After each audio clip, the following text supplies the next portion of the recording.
श्रीगुरुचरणकमलेभ्यो नमो नमः। ओम नमो भगवते वासुदेवाय नमो नमः। राधे राधे। आज हम आपके बीच में पुरुषोत्तम मास प्रथम पक्ष की कमला एकादशी का महात्म सुनाने वाले हैं। प्रथम पक्ष मतलब कृष्ण पक्ष पड़े या शुक्ल पक्ष। ये पुरुषोत्तम मास जो होता है ये 3 साल पे एक बार आता है। इस नाते इसका महत्व ही बहुत उत्तम माना गया है। इस मास में जितना ज़्यादा से ज़्यादा दान पुण्य धर्म कार्य कर सकते हैं उतना करना चाहिए। जिस मास में पुरुषोत्तम मास होता वह साल 13 महीने का हो जाता है सनातन धर्म के हिसाब से। सनातन धर्म के हिसाब से वह साल जो है 13 महीने का हो जाता है, जिस साल पुरुषोत्तम मास होता है। भगवान विष्णु और प्रभु शिव का आराधना जो है पुरुषोत्तम मास में बहुत ही उत्तम माना गया है। जो भी साधक इस मास में इस महीने में श्रद्धा युक्त भक्ति युक्त यथासंभव जितना हो, जितना भगवान दिए हों उसको उस हिसाब से, गरीब है तो गरीब है, अमीर है अमीर है, मध्यम है तो मध्यम है, भगवान को कोई नहीं दे सकता है, भगवान सबको देते हैं। इस नाते श्रद्धापूर्वक अपना सामर्थ्य जितना हो उस प्रकार भगवान का पूजन करना चाहिए। तो आज हम आपके बीच में पुरुषोत्तम मास प्रथम पक्ष की कमला एकादशी का महात्म सुनाने वाले हैं। जो भी साधक इस पुरुषोत्तम मास की कमला एकादशी का महात्म व्रत को करता है उसे इस कथा को सुनना एवं पढ़ना चाहिए। जो आज हम आपके बीच में ला रहे हैं, आप लोग हाथ में अपने पीला फूल और हल्दी से रंगी हुई पीली चावल लेकर भगवान विष्णु के सामने घी का दीपक जला के, धूप बत्ती जला के, भोग लगा के, उसमें तुलसी का पत्ता लगा डाल के आप ध्यान से इस कथा को सुने। युधिष्ठिर ने पूछा, भगवान अब मैं श्री विष्णु के व्रतों के उत्तम व्रत का जो सब पापों को हर लेने वाला तथा व्रतीय मनुष्य को मनवांछित फल देने वाला हो श्रवण करना चाहता हूँ। जनार्दन पुरुषोत्तम मास की एकादशी की कथा कहिए। उसका क्या फल है और उसमें किस देवता का पूजन किया जाता है। प्रभु किस दान का क्या पुण्य है, मनुष्यों को क्या करना चाहिए, उस समय कैसे स्नान किया जाता है, किस मंत्र का जाप होता है, कैसे पूजा विधि बताई गई है।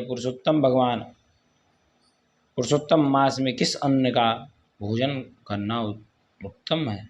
भगवान श्री कृष्ण बोले, राजेंद्र अधिक मास आने पर जो एकादशी होती है वह कमला नाम से प्रसिद्ध है। वह तिथियों में उत्तम तिथि है। उसके व्रत के प्रभाव से लक्ष्मी अनुकूल होती हैं। उस दिन ब्रह्म मुहूर्त में उठकर भगवान पुरुषोत्तम का स्मरण करें और विधि पूर्वक स्नान करके व्रती पुरुष व्रत का नियम ग्रहण करें। घर पर जप करने का 1 गुना, नदी के तट पर 2 गुना, गौशाला में 1000 गुना, अग्निहोत्र गृह में 1100 गुना, शिव के क्षेत्र में तीर्थों में देवताओं के निकट तथा तुलसी के समीप लाखों गुना और भगवान विष्णु के निकट अनंत गुना फल होता है। अवंतीपुरी में शिव शर्मा नामक एक श्रेष्ठ ब्राह्मण रहते थे। उनके 5 पुत्र थे। इनमें सबसे छोटा था वह पापाचारी हो गया था, इसलिए पिता तथा स्वजनों ने उसे त्याग दिया। अपने बुरे कर्मों के कारण निर्वासित होकर वह बहुत दूर वन में चला गया। दैव योग से एक दिन वह तीर्थराज प्रयाग में पहुंचा। भूख से दुर्बल शरीर और दीन मुख लिए उसने त्रिवेणी में स्नान किया। फिर क्षुधा से पीड़ित होकर वह वहाँ मुनियों के आश्रम खोजने लगा। इतने में उसे वहाँ हरिमित्र मुनि का उत्तम आश्रम दिखाई दिया। पुरुषोत्तम मास में वहाँ बहुत से मनुष्य एकत्रित हुए और आश्रम पर पापनाशक कथा कहने वाले ब्राह्मणों के मुख से उसने श्रद्धापूर्वक कमला एकादशी की महिमा सुनी, जो परम पुण्यमयी तथा भोग और मोक्ष प्रदान देने करने वाली है। जय शर्मा ने विधिपूर्वक कमला एकादशी की कथा सुनी। उन सबके साथ मुनि के आश्रम पर ही व्रत किया। जब आधी रात हुई तो भगवती लक्ष्मी उसके पास आकर बोली, ब्राह्मण, इस समय कमला एकादशी व्रत के प्रभाव से मैं तुम पर प्रसन्न हूँ और देवादिदेव हरि की आज्ञा पाकर वैकुंठ धाम से आई हूँ। मैं तुम्हें वर दूंगी। ब्राह्मण बोले, माता लक्ष्मी, यदि आप मुझ पर प्रसन्न हो तो वह व्रत बताइए, जिसकी कथा वार्ता से साधु ब्राह्मण सदा संलग्न रहते हैं। लक्ष्मी जी ने कहा, ब्राह्मण, एकादशी व्रत का महात्म श्रोताओं के सुनने योग्य सर्वोत्तम विषय है। यह पवित्र वस्तुओं में सबसे उत्तम है। इसमें दुख, स्वप्न नाश तथा पुण्य की प्राप्ति होती है। अतः इसका प्रयत्नपूर्वक श्रवण करना चाहिए। उत्तम पुरुष श्रद्धा से युक्त हो। एक या आधे श्लोक का पाठ करने से भी करोड़ों महापातकों से तत्काल मुक्त हो जाता है। जैसे मासों में पुरुषोत्तम मास, पक्षियों में गरुड़, नदियों में गंगा श्रेष्ठ है, उसी प्रकार तिथियों में द्वादशी तिथि उत्तम है। समस्त देवता आज भी एकादशी व्रत के ही लोभ से भारतवर्ष में जन्म लेने की इच्छा रखते हैं। देवगण सदा ही रोग शोक से रहित भगवान नारायण का पूजा करते हैं। जो लोग मेरे प्रभु भगवान नारायण के नाम का सदा भक्ति पूर्वक जप करते हैं, उनकी ब्रह्मा आदि देवता सर्वदा पूजा करते हैं। जो लोग श्री हरि के नाम जप में संलग्न है, उनकी लीला कथाओं के कीर्तन में तत्पर हैं तथा निरंतर श्री हरि की पूजा में प्रवृत्त रहते हैं, वे मनुष्य कलयुग में कृतार्थ हैं। यदि दिन में एकादशी और द्वादशी हो तथा रात्रि बीतते बीतते त्रयोदशी आ जाए तो उस त्रयोदशी के पारण में 100 यज्ञों का फल प्राप्त होता है। व्रत करने वाला पुरुष चक्र सुदर्शनधारी देवाधिदेव श्री विष्णु के समक्ष निम्नांकित मंत्र का उच्चारण करके भक्तिभाव से संतुष्ट होकर उपवास करे। वह मंत्र इस प्रकार है। श्लोक है, एकादश्यां निराहारं स्थित्वां हम परे अहिन् भोज्यामि पुंडरीकाक्षं शरणं मे भवाच्युत। कमल नयन भगवान च्युत में एकादशी को निराहार रहकर दूसरे दिन भोजन करूंगा। आप मुझे शरण दें। तत्पश्चात व्रत करने वाला मनुष्य और इंद्रियों को वश में करके गीत वाद्य नित्य और पुराण पाठ आदि के द्वारा रात्रि में भगवान के समक्ष जागरण करें। फिर द्वादशी के दिन उठकर स्नान के प्रायश्चित जितेंद्रिय भाव से विधि पूर्वक श्री विष्णु की पूजा करें।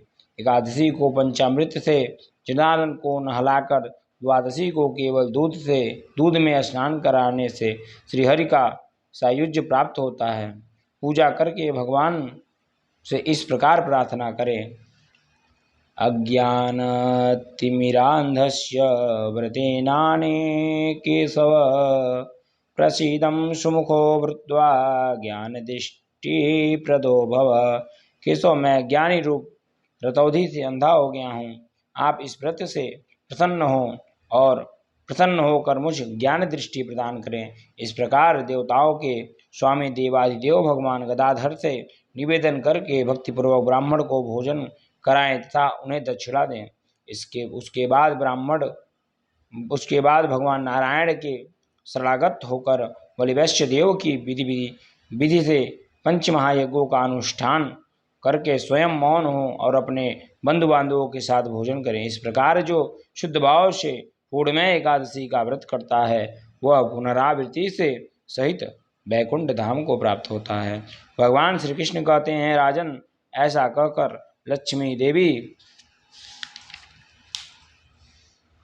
उस ब्राह्मण को वरदान दे अंतर्ध्यान हो गई। फिर वह ब्राह्मण भी धनी होकर पिता के घर आ गया। इस प्रकार जो कमला का उत्तम व्रत करता है तथा एकादशी के दिन इसका महात्मा सुनता है, वह सब पापों से मुक्त हो जाता है। युधिष्ठिर बोले, जनार्दन, पाप का नाश और पुण्य का दान करने वाले एकादशी के महात्मा का पुनः वर्णन कीजिए, जिसे इस लोक में करके मनुष्य परम पद को प्राप्त होता है।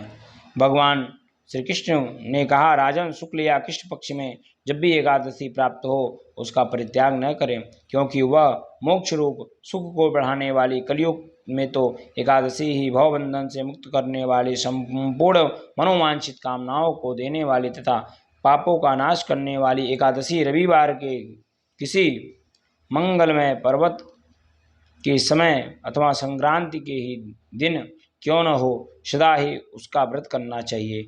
भगवान विष्णु के प्रिय भक्तों को एकादशी का त्याग कभी नहीं करना चाहिए। जो शास्त्रोक्त विधि से इस लोक में एकादशी का व्रत करते हैं वे जीवन मुक्त देखे जाते हैं, इसमें तनिक भी संदेह नहीं है। युधिष्ठिर ने पूछा, श्री कृष्ण, वे जीवन मुक्त कैसे होते हैं तथा विष्णु रूप कैसे होते हैं, इसके विषय में जानने के लिए बड़ी उत्सुकता हो रही है। भगवान श्री कृष्ण बोले, राजन, जो कलयुग में भक्तिपूर्वक शास्त्रीय विधि के अनुसार निर्जल रहकर एकादशी का उत्तम व्रत करते हैं वे विष्णु रूप तथा जीवनधन क्यों नहीं हो सकते। एकादशी व्रत के समान सब पापों को हरने वाले तथा मनुष्य की समस्त कामनाओं को पूर्ण करने वाले पवित्र व्रत दूसरा कोई नहीं है। दशमी को एक बार भोजन, एकादशी को निर्जल व्रत तथा द्वादशी को पारण करके मनुष्य श्री विष्णु के समान हो जाता है। बोलिए विष्णु भगवान की जय। पुरुषोत्तम मास के प्रथम पक्ष की कमला एकादशी व्रत का महात्म्य संपूर्ण हुआ। बोलिए श्री विष्णु भगवान की जय। श्री हरि श्री हरि श्री हरि।